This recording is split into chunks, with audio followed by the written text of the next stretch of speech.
5 ways to handle manipulators at work. You might think manipulators at work are always rude or obvious, but they're not. The most dangerous manipulators don't pressure you, they make you agree. And most of the time, you don't even realize it's happening. In this video, I'll show you 5 ways to recognize manipulators at work, and how to handle them without conflict. Way 1.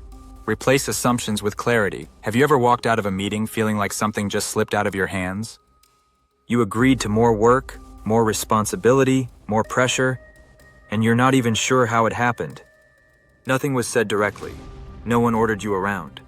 Yet somehow you're the one staying late again. That's not coincidence. That's manipulation. And here's the thing most people miss. The most dangerous manipulators at work don't look aggressive. They look reasonable, helpful, even friendly. They rely on assumptions. They speak as if decisions were already made, even when they weren't. They'll say things like, "We're aligned that you'll take care of this, right?" And most people respond automatically. They nod, they say, "Sure," or worse, they stay silent. Silence feels polite, but silence is agreement. Don't say, "Yeah, okay," or "Sure, I guess." Say this instead, calmly. "Can you clarify when that was agreed?" That single sentence does something powerful. It slows the conversation down, it removes pressure, it forces reality back into the room. Another classic line sounds like this: "I already told the team you're handling this." That sentence is designed to trap you. It creates social pressure. It makes you feel like saying no would embarrass everyone.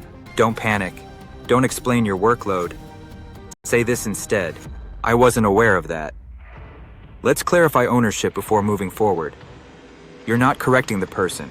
You're correcting the process. Manipulators hate that, because assumptions cannot survive clarity. Way 2. Don't let praise turn into pressure. The second tactic is more subtle and more dangerous. Manipulators use praise as pressure. They'll say things like, "You're really good at this. It'll be faster if you do it. You always handle these things so well." It sounds like appreciation, but it's actually a setup, because the compliment isn't the point. The extra work is. Most people respond emotionally. They want to live up to the praise.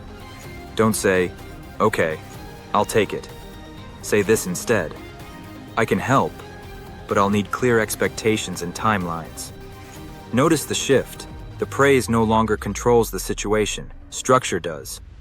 Here's another common one. "I didn't want to bother you, but since you're already involved," that's not politeness. That's manipulation dressed as courtesy. Don't say, "No problem, I'll handle it." Say this instead: "What part specifically needs my input?" Now the task shrinks. It becomes clear, and sometimes it disappears completely.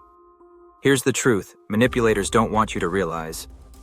They don't want clarity, they want flexibility. Your flexibility. The moment you ask for specifics, their advantage weakens. Even urgency is often fake. They'll say, "This is urgent. We need this today. This can't wait." Urgency triggers anxiety, and anxiety creates compliance. Don't respond with speed, respond with precision. Say this: "What exactly needs to be done today, and what can wait?" Watch what happens. Urgency collapses when forced to become specific. Way 3. Stop the slow overload before it burns you out. The third tactic is dangerous because you don't notice it happening. Manipulators overload you slowly, piece by piece. It starts with, "Can you just take a quick look at this?" Then later, "Can you also update this?" Then later, "Since you're already on it, can you finish the rest?" That's how capable people burn out. Quietly. When they say, "Can you also take this on?" Don't say, "I'll try." "I'll try" sounds polite, but it's a trap. It guarantees nothing, except more pressure later. Say this instead: "I can, but what should be deprioritized to make room for it?" That sentence forces a choice, and manipulators hate choices they didn't design. Another favorite line: "This won't take long." Don't argue. Don't believe it either. Say calmly, "Can you define the scope so we're aligned?" Scope is protection. Without scope, work expands forever. Now here's the mindset shift that changes everything. You don't need to win arguments at work. You need to control boundaries, and boundaries are built with language, not emotion. Notice what you're not doing. You're not being aggressive. You're not justifying yourself. You're not explaining your entire workload. You're simply asking better questions. Strong professionals don't push back emotionally, they push back structurally. Way 4. Don't absorb emotional responsibility that isn't yours. Manipulators love emotional fog. They'll say things like, "We're all counting on you. This would really help the team. I don't know who else to ask." It sounds collective, but the responsibility lands on you. Don't respond emotionally. Don't say, "Okay, I don't want to let anyone down." Say this instead. "Let's clarify what success looks like and who owns which part."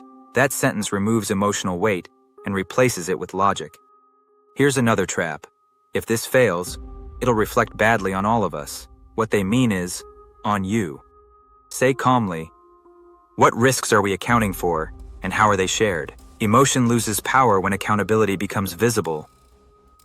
Way 5. Slow the conversation. Manipulation needs speed. This is the final and most important one. Manipulation needs momentum. It needs fast agreement. It needs you to respond now.